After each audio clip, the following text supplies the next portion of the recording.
ये सच है कि एक राजनेता के तौर पर नरेंद्र मोदी ने बीजेपी को जिस मुकाम पर पहुंचाया है उसकी कल्पना कभी किसी ने नहीं की होगी। लेकिन यह भी सच है कि इस कामयाबी के बावजूद बीजेपी ने अपने कई पुराने सहयोगी भी गंवाए। इसी तरह बीजेपी को टक्कर देने के लिए विपक्षी जब भी एक हुए, या तो वो हारे या फिर उनमें कटुता आ गई। आखिर पॉलिटिक्स में फ्रेंडशिप इतनी मतलबी क्यों होती है? देखिए टेली सीरीज का ये एपिसोड, फूट, डिसइंटीग्रेशन आफ्टर इलेक्शन।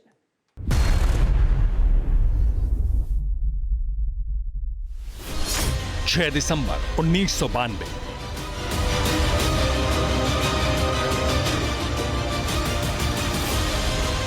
बाबरी मस्जिद के विध्वंस के बाद केंद्र की राजनीति में बीजेपी का उभार तो हुआ, लेकिन गठबंधन करने वाली पार्टियों के लिए बीजेपी अछूत हो गई। सिवाय शिवसेना और शिरोमणि अकाली दल के तीसरी कोई पार्टी नहीं थी जो डंके की चोट पर अटल आडवाणी के साथ दिखाई देती।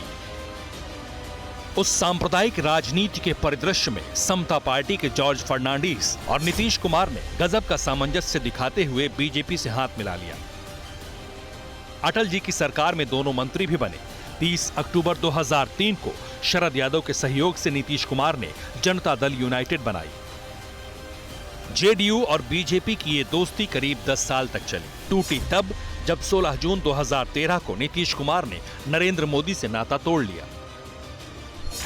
मोदी युग में जब बीजेपी अनस्टॉपेबल बनकर भारत के मानचित्र पर जीत के झंडे गाड़ रही थी, तब नीतीश कुमार ने सियासत में अपने सबसे बड़े दुश्मन लालू प्रसाद यादव से भी हाथ मिला लिया और 2015 के विधानसभा चुनाव में बीजेपी को कभी ना भूलने वाली शिकस्त दी। लेकिन बाकी गठबंधन की तरह इस गठबंधन की भी उम्र बहुत कम रही। 20 महीने में ही महागठबंधन का गुब्बारा फूट गया। नीतीश कुमार फिर बीजेपी की मदद से बिहार के सीएम बने।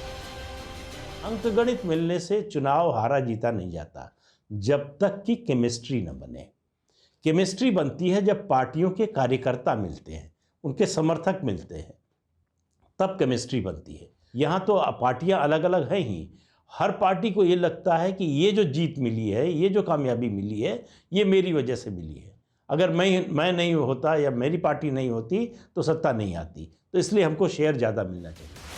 अब ये तस्वीरें देखिए। 2017 के विधानसभा चुनाव को जीतने के लिए अखिलेश यादव ने कांग्रेस से हाथ मिलाया। राहुल गांधी के साथ यूपी का कोना कोना छाना, लेकिन इस गठबंधन के पास 2 चेहरे होने के बावजूद बिना चेहरे के लड़ रही बीजेपी ने 300 प्लस सीटें जीतकर इतिहास रच दिया। इसीलिए जब ममता बनर्जी 2024 के लिए मेहनत करते हुए दिखती हैं, तो पॉलिटिकल पंडित यही सोचते हैं कि ममता के साथ कौन कब तक रहेगा, क्योंकि ममता खुद एक रीजनल पार्टी की चीफ है। वो अपने से ज्यादा रीच वाली पार्टियों को अपने साथ और अपनी लीडरशिप में कैसे ला पाएंगी, कैसे राजी कर पाएंगी, बड़ा सवाल है।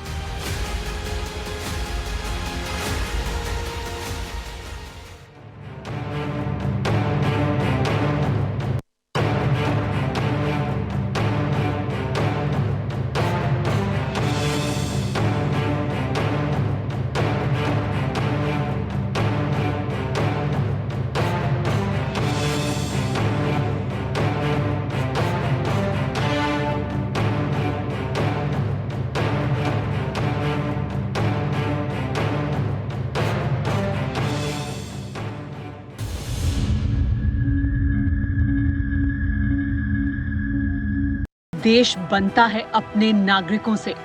ऐसे नागरिक जो अधिकार के साथ कर्तव्य पर भी ध्यान दें, जो सच्चाई का आदर करें लेकिन असत्य से लड़ना भी सीखें, जो सिर्फ जानकार न बने बल्कि जागरूक भी रहें। इस काम में TV9 डिजिटल है आपका मददगार लगातार, ताकि आप भीड़ का हिस्सा न बने बल्कि राह दिखाएं भीड़ को। देखते रहिए TV9 डिजिटल।